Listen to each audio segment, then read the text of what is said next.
एक ऐसा सन्यासी जो अपने वैराग्य, ज्ञान, विवेक, ध्यान, साधना की सुगंध से प्राणी मात्र को आत्मानंद की अनुभूति करा रहा है। एक ऐसा प्रवचनकार जिसके प्रवचन श्रवण के लिए हर जाति, संप्रदाय, समाज, क्षेत्र के लोग आतुर रहते हैं।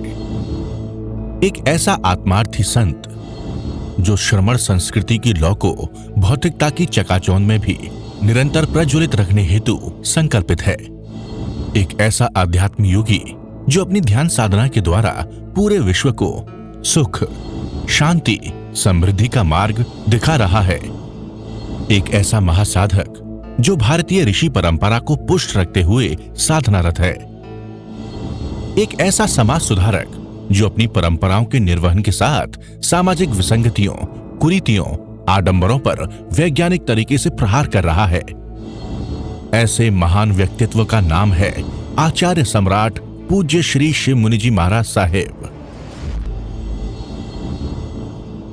ये अनुपम महापुरुष अपनी ध्यान साधना से, अपने चिंतन से, अपने पुरुषार्थ से संसार को एक नए उजाले की ओर ले जा रहा है। उजाला ज्ञान का, उजाला ध्यान का, उजाला उच्चतम शिखर पर जाने का।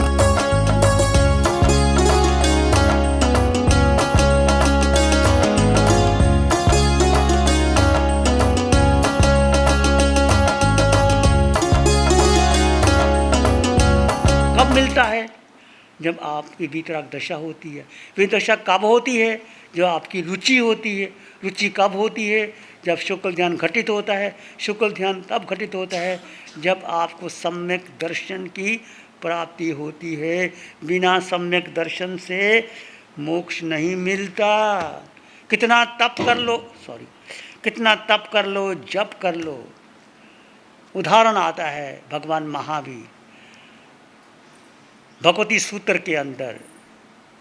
भगवान फरमाते हैं तामली तापस कितनी तपस्या करता था?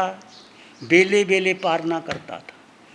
और पारना करने के बाद 21 बार जो पारना आया उसके पास, जो वस्तु आई, 21 बार उसको धोता था। शुद्ध जल जो उसके पास पानी से धोता था। 21 बार धोने के बाद जो निरस आहार होता था, निरस आहार, जैसे तुम भोजन करो, 1-2 बार पानी से निकाल दो, खाओगे। वो 21 बार पानी से धोता था, फिर वो आहार करता था। और कितने वर्ष किया उनने? 60,000 वर्ष तक तप किया। तामली तापस ने 60,000 वर्ष तक तप किया, मोक्ष नहीं हुआ। भगवान से पूछा, प्रभु इतना तप किया, मोक्ष क्यों नहीं है? भगवान फरमाते हैं तप तो किया, पुण्य बांधा, इतना पुण्य बांधा कि वो देवलोक में गया। सम्यक दर्शन नहीं था। भगवान कहते हैं सम्यक दर्शन होता, इतना जो उसने पुरुषार्थ किया, 8 आत्माएं मोक्ष जा सकती थी। सम्यक दर्शन हो तुम्हारे पास तो बड़ी जल्दी काम बन जाता। सम्यक दर्शन नहीं है, बहुत तप करते, बहुत तप करते, अज्ञान तप करते। कितने लोग अज्ञान तप करते? अज्ञान तप करके मेरा नाम, पद, प्रतिष्ठा बेच देते। तो ये कितना सुंदर उदाहरण है। तामल तापसी 60,000 वर्ष का तप किया और भिक्षा में जाता था, जो मिल जाता था रूखा सूखा 21 बार उसको धोता था, निरस भोजन करता था। पर ना पुण्य कमाया उसने, पर देवलोक में गया, मोक्ष नहीं मिला। क्यों नहीं मिला? क्योंकि आत्मा के प्रति श्रद्धा, रुचि, प्रतीति, सम्यक दर्शन नहीं था। भरपूर पुण्य कमाया, सम्यक दर्शन के बिना मोक्ष नहीं होता। जैसे उदाहरण, आपके पास आटा बहुत अच्छा बढ़िया बढ़िया आटा है और शुद्ध देसी गाय का घी भी है, और उसको बनाने के लिए हलवा कैसे बनेगा? जब आपके पास अच्छा गुड़ होगा या चीनी होगी।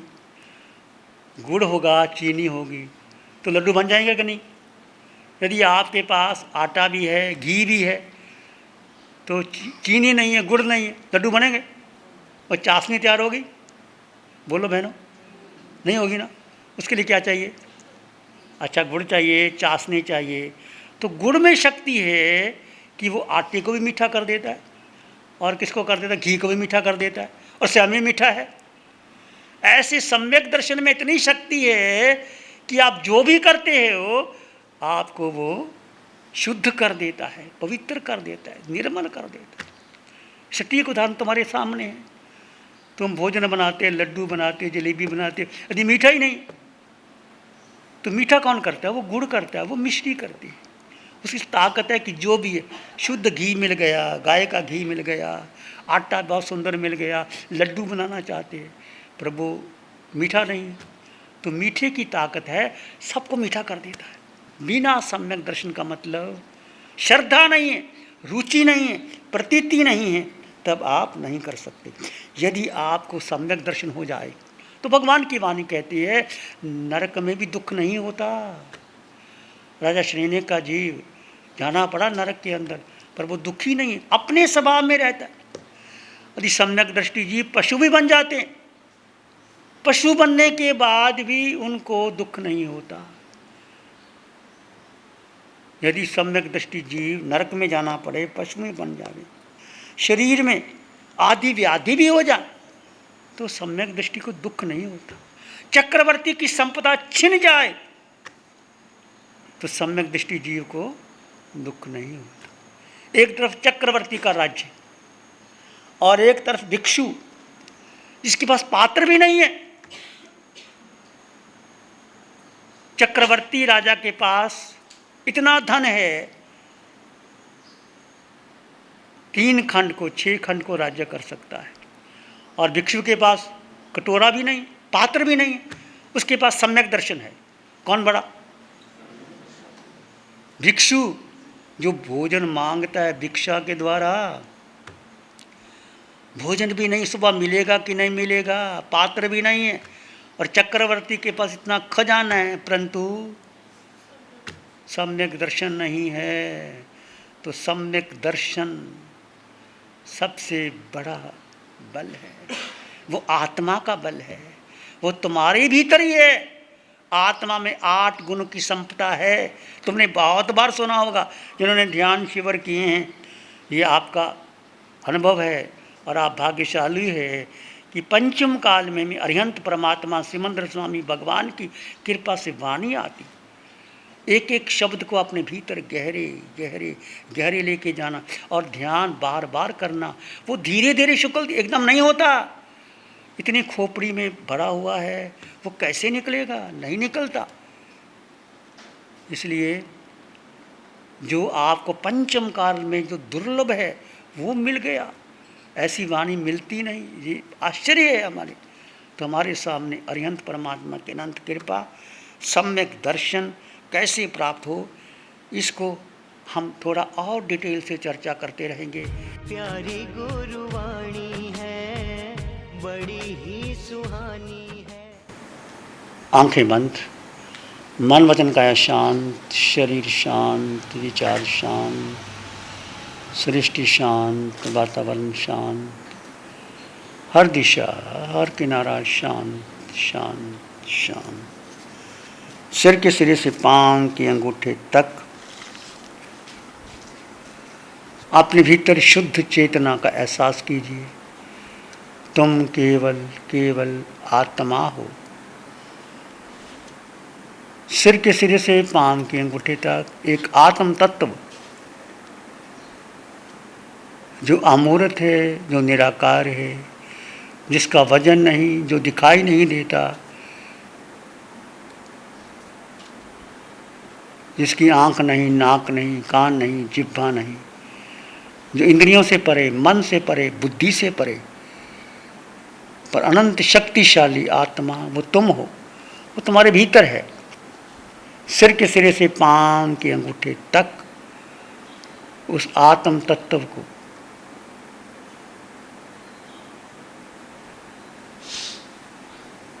अनुभव करो। पूरे शरीर में आत्म तत्व का अनुभव करें। पूरा चेहरा, दोनों कंधे, दोनों बाजू, छाती, पेट, पीठ, जंघा, घुटने, टांगे, पूरे शरीर में आत्म प्रदेशों के स्पंदन का अनुभव करें। आत्म प्रदेशों के स्पंदन का अनुभव करें।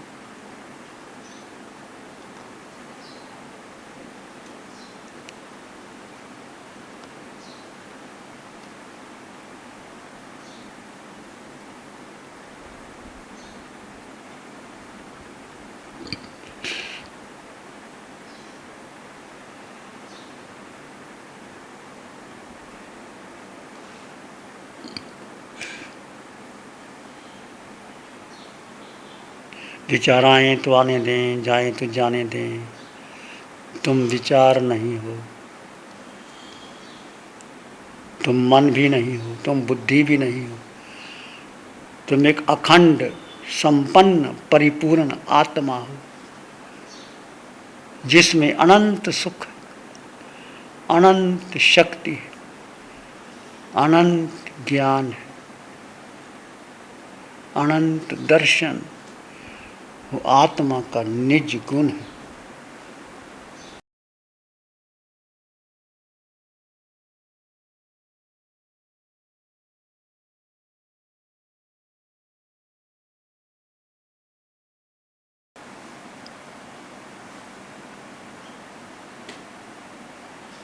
और अपने भीतर गहरे चले जाएं। दृष्टा भाव में रहें। आत्मा का स्वभाव, जीव का स्वभाव मात्र जानना और देखो, जानो और देखो। विचार आ रहे हैं, जानो, जा रहे हैं, देखो। दृष्टा भाव, जानो और देखो।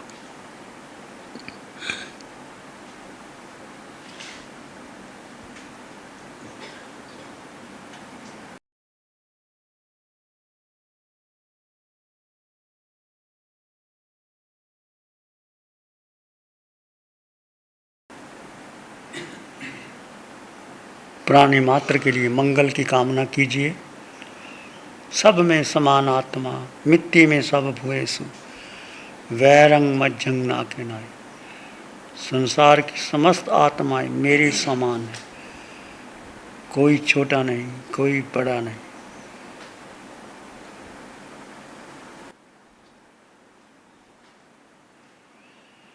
सत्वेषु मैत्री गुणेषु प्रमोदं क्लिष्टेषु जीवेषु कृपा परत्वं माध्यस्थभावं विपरीतवृत्तौ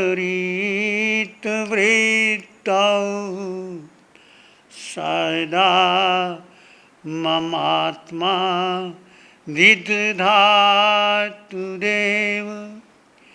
हे देव मेरी है ये प्रार्थना, आत्म अर्चा में निस्वार्थ जुट जाऊं मैं। हे देव मेरी है ये प्रार्थना, रहे मैं त्रिसब प्राणियों पे सदा। गुनी देख हर्षाऊं सुख पाऊं मैं। रहे मैं त्रिसब प्राणियों पे सदा। गुनी देख हर्षाऊं सुख पाऊं मैं। दुखी दीन जन पे दया भावना, दुखी दीन जन पे दया भावना।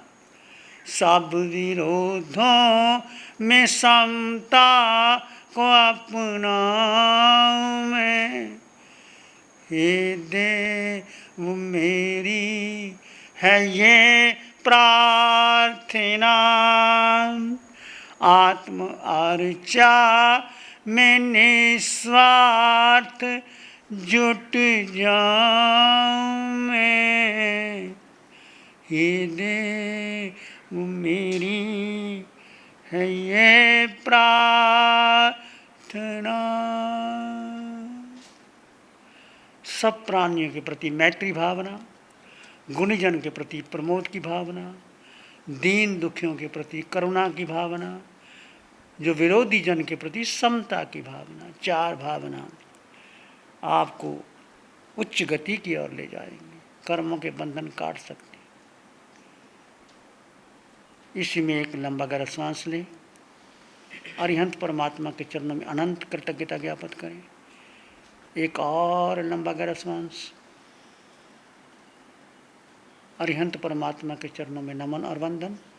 दोनों हाथों को आंखों पे ले जाएं, हल्का सा स्पर्श, धीरे से आंखें खोल सकते हैं। नमो अरिहंतानंग, नमो सिद्धानंग, नमो आर्यनंग, नमो जयनंग, नमो लोय सब सावनंग, धम्मो मंगल मुखी धमा हिंसा संयमो तभो देवावित्तं नमं संति जस धम्म श्यामनो।